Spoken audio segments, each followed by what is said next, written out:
So last year, residential property prices shot up like crazy, especially with HDB resale prices surpassing their 2013 all-time high. And many of these HDB owners saw an opportunity to upgrade to a larger place with their profits. And this eventually caused the snowball effect that spilled into condos and landed homes,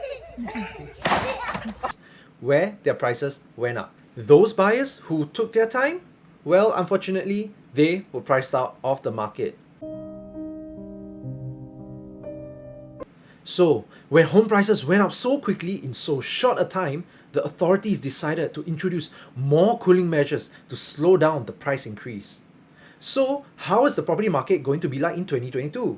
Is it a good time to buy or sell? Or should you just sit on the fence? Think. Think. Hi, it's Edward back here again with the latest news, tips and tricks on how to stay on top of the Singapore property market. And in today's video, I'll be sharing with you my outlook for 2022's property market, the things that will be affecting homeowners and investors, and how you can still win in this property game. And before we get into the first topic, I would really appreciate it if you could drop down a like down below this video and also subscribe to this channel if you have not done so already. So first things first, if you're not aware, Jerome Powell from the US Federal Reserve announced that he intends to increase interest rates slowly across the year. And he has to do this because inflation in the US has already gone up by 7% last year due to the quantitative easing to boost the US economy for the past 2 years. So now, what does this mean for Singaporean homeowners? Well, simply, it's just that everyone now has to pay more interest for their home loans. So, for those of you who haven't bought anything yet, here's your golden opportunity. At the time of filming this video, the fixed rate is at 1.65%. And by locking it at this rate now, you are saving a lot of money compared to buying your property later, as your interest will be much higher. Next, there were two initiatives introduced in the budget 2022 that will affect all homeowners. First, it was announced that the GST will be increasing in 2023 and 2024 by 1% each year. Now, this will lead to developers paying more for their building materials and marketing costs.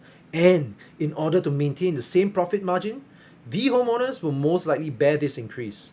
So now many are taking the opportunity to go out and buy whatever that's launched in the market before prices go up further. So, are you still sitting on the fence hoping that prices will drop? Well, you can still continue sitting, it's just that your backside will become more painful and you will have become more heartache when you see your friends who buy property get richer. Jealous? The other initiative was that from 2023 onwards, property taxes will increase. Now, don't kanchong, let me show you some numbers. As you can see from this table, those who bought for their own stay will not be affected.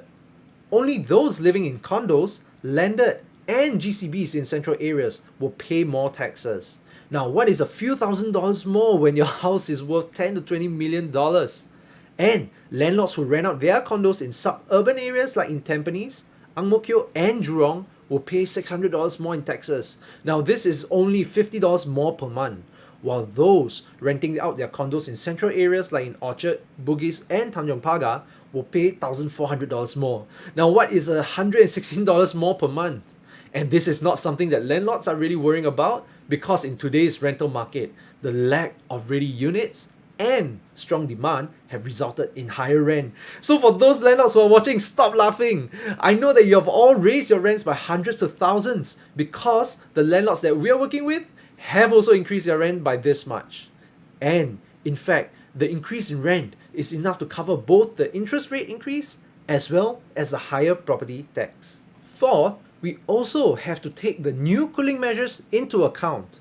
To sum it all up, the new measures increase the barrier of entry to buy property because your borrowing power is limited further with the TDSR lowered from 60% to 55%, while the ABSD was increased to deter second and third homeowners from buying additional properties.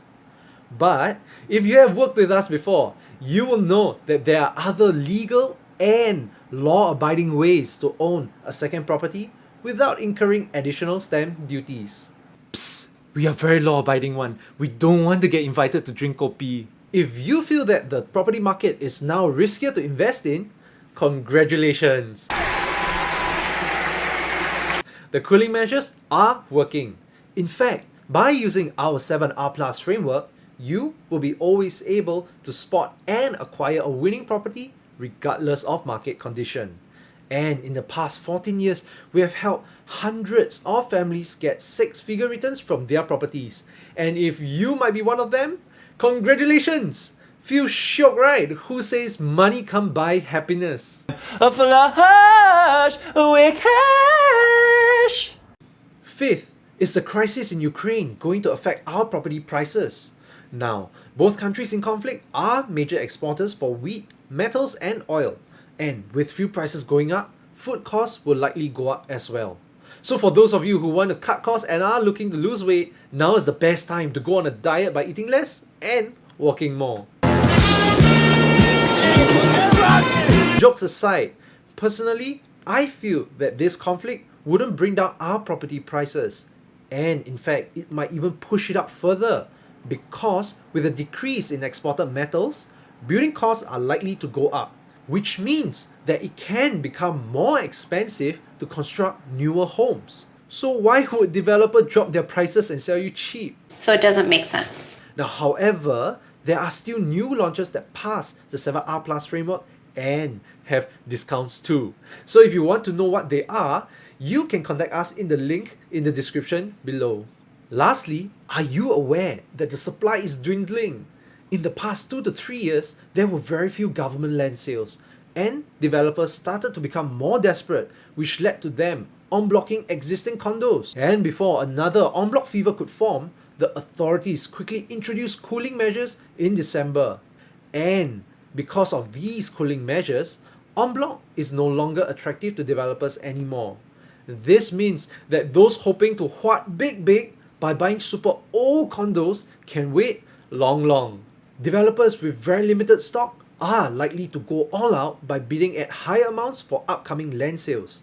So, if developers are buying land at a higher price, plus rising costs of building materials, and with higher GST, and with ongoing supply chain issues and inflation, how can they sell you so cheap? That's crazy!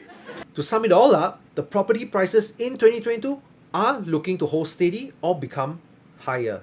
And this year, our leaders are looking to open up Singapore to the world, so we can expect more foreign buyers.